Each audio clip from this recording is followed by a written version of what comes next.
전반기 관심 10개 클럽의 15라운드 리뷰. 팝콘을 먹으며 지켜본 리버풀. 이번 라운드 주인공은 첼시 편을 하겠습니다. 15라운드 리뷰 요약입니다. 최대 관심사인 상위권 승부 결과는 첼시만 승리하고 상위권 4팀이 무승부 결과를 냈습니다. 12월 관심팀 3팀을 살펴보면 먼저 맨시티 맨유의 경우 공격은 정상화 중이지만 수비에서 문제가 나타났는데요. 맨시티는 최근 6경기에서 경기당 2실점 이상으로 수비 문제가 지속되고 있어 개선이 필요한 상황입니다. 맨유는 한 경기 3실점만으로 판단하기 어렵지만 전문 윙백 부재에서 오는 측면 수비 불안과 아모림의 3백에서의 빌드업 과정 적응에 시간이 필요할 수 있습니다. 한편 토트넘은 4실점 역전패의 충격과 수비수 2명의 부상 재발로 다음 경기도 어려움에 빠질 수 있습니다. 감독이 무사할지 궁금하네요. 15라운드 순위를 살펴보면 상위권은 최상위 4팀은 순위를 유지했습니다. 하지만 무승부한 브라이튼과 풀럼이 7위와 10위로 추락하면서 노팅엄이 5위로 복귀하였고 아스톤 빌라가 6위로 진입했습니다. 15라운드 주요 매치별 리뷰를 하겠습니다. 첫 번째 리뷰는 탑4의 2위 경쟁 세 팀입니다. 먼저 토트넘과 대결한 2위 첼시는 후반 3골을 몰아넣으며 3대4의 역전승을 했습니다. 전반 초반 쿠쿠레야의 2번의 연속 실수에서 솔랑키와 클루셉스키가 골을 넣으며 토트넘이 앞서갔으나 16분 박스박 산초의 원더골로 첼시가 한 골을 만회하며 전반을 마감했습니다. 후반은 비수마가 카이세도의 태클 파울로 PK를 주면서 파머가 동점골을 넣고 27분 엔소의 역전골 이후 사르의 파울로 파머가 PK 결승골을 넣었습니다. 추가 시간 메디슨의 어시스트를 손흥민이 득점하였지만 추격은 실패했습니다. 풀럼을 대결한 3위 아스날은 막판 득점이 오프사이드 판정을 받아 취소되며 무승부로 마감했습니다. 풀럼의 수비 전략에 아스날이 고전을 했는데요. 전반은 10분의 역습 상황 단독 돌파로 히메네스가 선제골을 넣으며 풀럼이 앞서갔습니다. 하지만 후반 6분 코너킥에서 살리바가 동점골을 넣으며 코너킥 장인의 모습을 이어갔습니다. 세 번째 리뷰는 크리스탈 팰리스와 대결한 4위 맨시티인데요. 맨시티는 17위 팀에 2실점하며 무승부로 승부를 마감했습니다. 전반 3분 만에 팰리스의 무뇨스가 선제골을 넣었으나 29분 누네스의 크로스를 홀란드가 문전에서 헤더로 골을 넣으며 동점을 만들었습니다. 후반에도 11분 코너킥에서 라크로아의 헤더골로 팰리스가 앞서가다 23분 루이스가 돌파하며 동점골을 만들었습니다. 하지만 니코 루이스가 퇴장을 당하며 더 이상의 득점은 없었습니다. 니코 루이스는 득점에는 기여했지만 팰리스의 몸싸움에 밀리는 장면이 자주 등장해 맨시티 수비에 부담을 주면서 맨시티의 최근 다실점 우려를 이어갔습니다. 두 번째 매치 리뷰는 5위 브라이튼과 5위 자리를 노리는 중위권 팀들의 경기입니다. 먼저 5위 브라이튼은 막판 제이미 바디의 발목이 잡혀 무승부를 했습니다.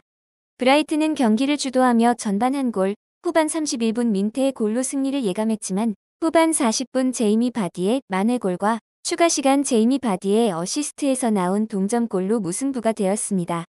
한편 맨유와 대결한 7위 노팅엄은 후반 맨유의 패스미스와 깁스 화이트의 활약으로 승리했습니다. 전반은 노팅엄 말렌코비치와 맨유 호일룬이 각각 1득점하며 동점이었습니다. 후반 시작과 함께 공을 뺏은 깁스 화이트의 골, 8분 깁스 화이트의 크로스를 우드가 헤더 득점하며 2점 앞서갔습니다. 후반 15분 아마드의 어시스트를 브루노 페르난데스가 득점하며 따랐지만 맨유의 추격은 더 이상 성공하지 못하고 승부는 노팅엄의 승리로 끝났습니다. 8위 아스톤 빌라는 사우스햄튼을 대상으로 공격을 주도했지만 1득점으로 승리를 가져갔습니다. 9위 본머스는 입스위치와의 대결에서 전반 1실점하였습니다.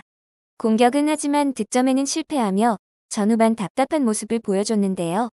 하지만 후반 막판과 추가 시간에 2골을 연속 넣으며 역전승하였습니다. 11위 브렌트포드와 12위 뉴캐슬전은 순위 경쟁에 영향은 없지만 재미있는 경기였습니다. 뉴캐슬과 공격의 진심인 브렌트포드는 전반에 번갈아가며 득점을 해 2대2 동점을 이루었으나 후반 10분 콜린스의 득점과 45분 샤데의 골로 브렌트포드가 승리하였습니다. 득점과 어시스트에 관여한 은베모가 가장 눈에 띈 경기였습니다. 관심팀 맨시티와 맨유 분석입니다.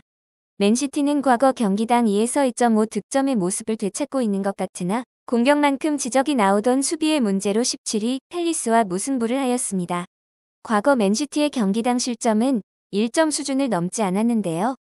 4연패의 시작인 10라운드부터 노팅엄전 한 경기를 빼면 경기당 2실점을 하고 있으며 토트넘전은 4실점하였습니다. 실점 증가의 원인으로 로드리의 부재, 주전 선수들의 고령화로 수비 복귀 지연, 워커의 주력 감소 등의 분석도 있었는데 이번에는 니코 루이스가 수비 상황에서는 몸싸움에 밀리는 모습이 드러나며 1월 스쿼드 보강 없이는 많은 경기를 이제 감당하기 어려운 것이 아닌가 판단됩니다. 다음은 맨유입니다. 맨유는 수비 문제가 언급되던 팀은 아닙니다. 테나흐 시절 공수 간격이 벌어져 중원이 텅 비어 수비 부담이 있을 때도 경기당 1실점 수준이었습니다. 노팅엄전 3실점으로 다소 문제점이 드러났는데요. 아모림의 3백에서 빌드업 과정이 아직 완전히 적응되지 않은 점과 전문 윙백 대신 기존 자원을 활용하면서 나타나는 측면 수비의 부실이 나타날 때가 있어 감독의 전술로 풀어갈지 시간이 해결할지 선수 영입이 필요한지 더 지켜봐야 할 것 같습니다. 관심팀 토트넘 분석입니다. 첼시전 패배로 2패가 이미 넘어 레인저스전 승패는 큰 의미는 없습니다. 스코틀랜드 리그 우승팀 출신 감독으로 최소한의 예의로 승리해야 하는 정도? 앞으로 리버풀을 포함한 4경기 전승 또는 3승 1무를 할 기대가 없는 한 언제든 경질 대상입니다. 그이하면 전반기 승점이 30점 이하로 시즌 7위에 들어가기에도 어려운 경기력 수준을 의미하기 때문입니다. 결국 레비가 현 감독을 대체할 감독이 있느냐 없느냐의 문제로 보입니다. 15라운드 결과를 평가하고 전망하겠습니다. 15라운드 결과를 보면 2위 경쟁은 첼시와 아스날로 압축되었습니다. 첼시는 2연승으로 16라운드마저 승리하면 중위권과 승점 간격이 벌어지며 리버풀과의 간격을 좁히는데 전념하면 되는 상황입니다. 한편 4위 맨시티가 무승부를 하며 4위의 자리가 불안해졌습니다. 16라운드 맨체스터 더비에서 승리하지 못하면 5, 6위 노팅엄과 아스톤 빌라의 맞대결 승자한테 4위 자리를 내줘야 할 수 있습니다. 따라서 다음 라운드 주요 경기는 2위, 3위의 경기와 4위 맨시티의 맨체스터 더비, 5에서 6위 맞대결로 보입니다. 한편 중위권은 16라운드에서 상위권 경쟁조와 탈락조가 1차적으로 가려질 것 같습니다. 우선 5, 6위와 승점 1점 차인 7위, 브라이튼과 8위 본머스는 하위권과의 대결에서 승리한다면 맞대결 예정인 5, 6위 중 한 팀 또는 두 팀 모두를 밀어내고 상위권에 진입할 수 있습니다. 반면 9위 브렌트포드와 10위 풀럼은 2위와 3위 팀과 대결 예정이라 패할 가능성이 높아 7위와도 승점 차가 3에서 4점으로 벌어질 수 있습니다. 11위 토트넘과 12위 뉴캐슬은 하위권 대결에서 반드시 승리해야 9, 10위 팀과 동점이 될 수 있어 혹시 모를 기회를 위해 일단 승점을 얻어야 하는 절실한 상황입니다. 16라운드 관전 포인트는 앞에서 설명하였듯이 토픽 경기는 2위 승점 경쟁 중인 첼시와 아스날의 2경기와 4위 생존이 달린 맨시티의 맨체스터 더비입니다. 추가로 맨시티의 자리를 위협하는 노팅엄과 아스톤 빌라의 5, 6위 단두대 매치도 재밌겠네요. 구독과 좋아요 부탁드립니다. 감사합니다.